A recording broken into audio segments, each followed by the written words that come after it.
This is the first of two videos to talk you through topic 3.5, which has to do with paths to development. In this topic, we're going to look at how states are classified based on their level of development. And there are three theories that have been promoted by geographers and historians on how to promote development amongst states, more particularly less developed states. So my suggestion here while watching this video is to take notes on the following slides. Pause the video when you get to a new slide. When you're done taking notes in your notebook, play the slide and then listen to the feedback you get from me. Okay, so the first topic has to do with how states are classified based on their level of development. There was a historian in the 1970s by the name of Emanuel Wallerstein who promoted a theory known as the World Systems Model or the World Systems Theory. And what Wallerstein believed was that you could classify countries into three levels based on their level of development. Remember, development refers to three factors: economic factors, social factors, and demographic factors. Put together, those constitute Human Development Index. And so Wallerstein used those factors to determine whether a country was considered a core country, a periphery country, or a semi-periphery country. So the core countries are mainly countries such as the United States, Australia, Germany, Japan, and the United Kingdom. What those countries are known for are high-intensive production areas which produce a lot of capital products, meaning computers, artificial intelligence, technology, software, robotics that can be used to produce goods and services not only there, but in other parts of the world. These production components come from the fact that many of the citizens in these countries are highly educated, skilled, and talented. These are areas that benefit greatly from international trade and rely on some of the other countries, your less developed countries, for more of the manual labor and production of consumer goods. You're also going to find the vast majority of the world's main banking centers and headquarters from big companies located in these core countries.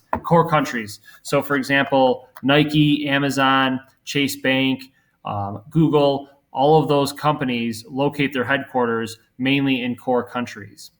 The bubble countries, or what Wallerstein referred to them as emerging countries, would be semi-periphery countries. These are countries such as Brazil, India, Mexico, South America, that are emerging. China would be another one that are emerging through the production in tertiary sectors, secondary sectors, a lot of manufacturing goods, middle income countries where the gross national income is about middle of the pack compared to the rest of the world.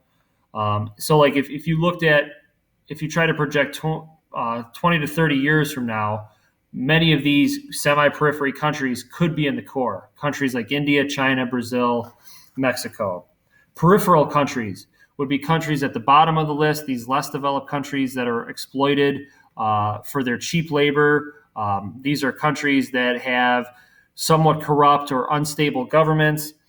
They provide the core and semi-periphery countries with raw materials, labor, agricultural products. So you think about some of these peripheral countries like Peru, Central Asia with like Afghanistan, Zimbabwe, sub-Saharan African countries. Those produce a lot of the world's consumer goods like electronics, shoes, fruits and vegetables, agriculture, and then they trade that to the rest of the world. This has a high percentage of jobs in low-skill, labor-intensive production. So there's been a few theories on how to assist countries in less developed places of the world.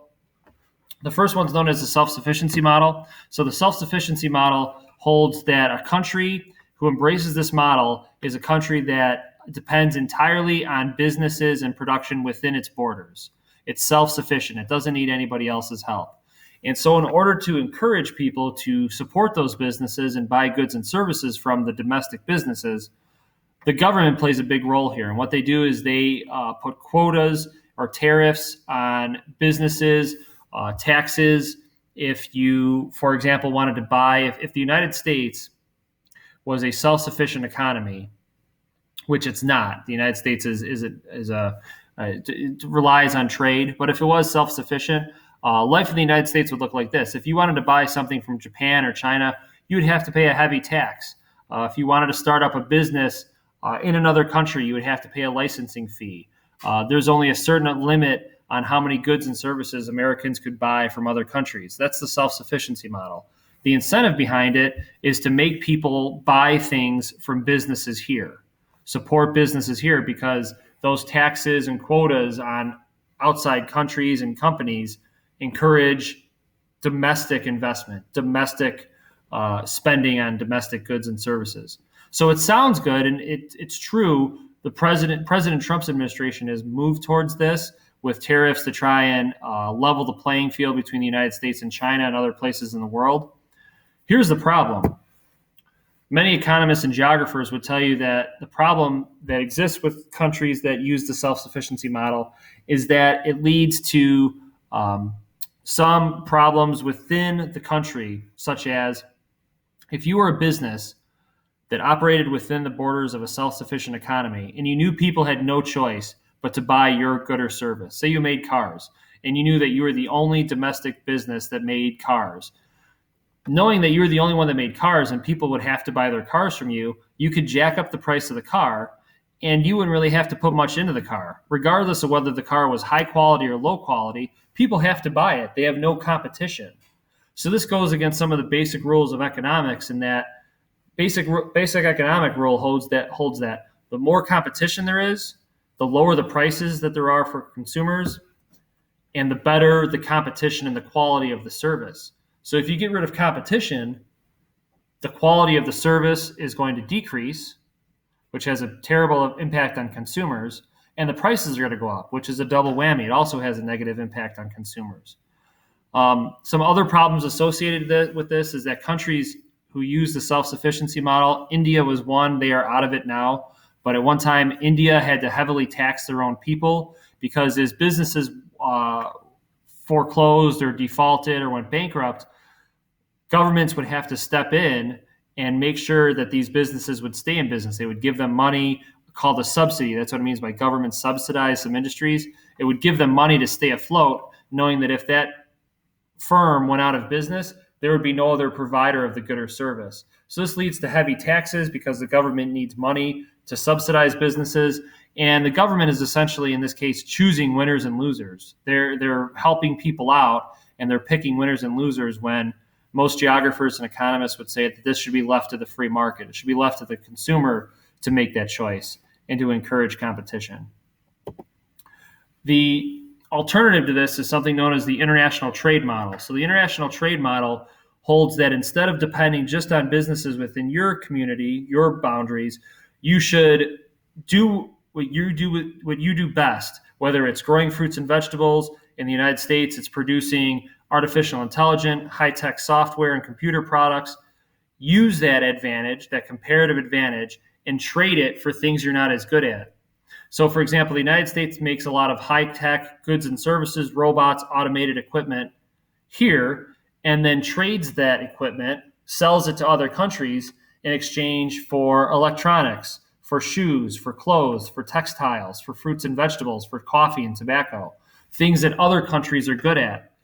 Like, for example, Brazil, Argentina, some of your Latin American countries, their comparative advantage is their climate is so sustainable and so habitable for growing tobacco and rubber and coffee and beans. That's what they do best. So they make a lot of those products, sell them to other countries, and then buy things they need in return. This is called international trade. It's called specialization. You specialize in what you're good at, and you trade for something that you're not good at making, whether it's due to your climate or your workforce or the resources that you have. One of the reasons that Southwest Asia, the Middle East, is so good at producing oil is because they have an abundance of oil there. So therefore, they make a lot of oil and chemicals there and then trade that oil for things that their climate isn't good at making. Here are some problems associated with it. India, as I mentioned before, has switched to the international trade model. I'll let you finish up this slide, and then in the next video, we'll get started on the second half of notes for topic 3.5.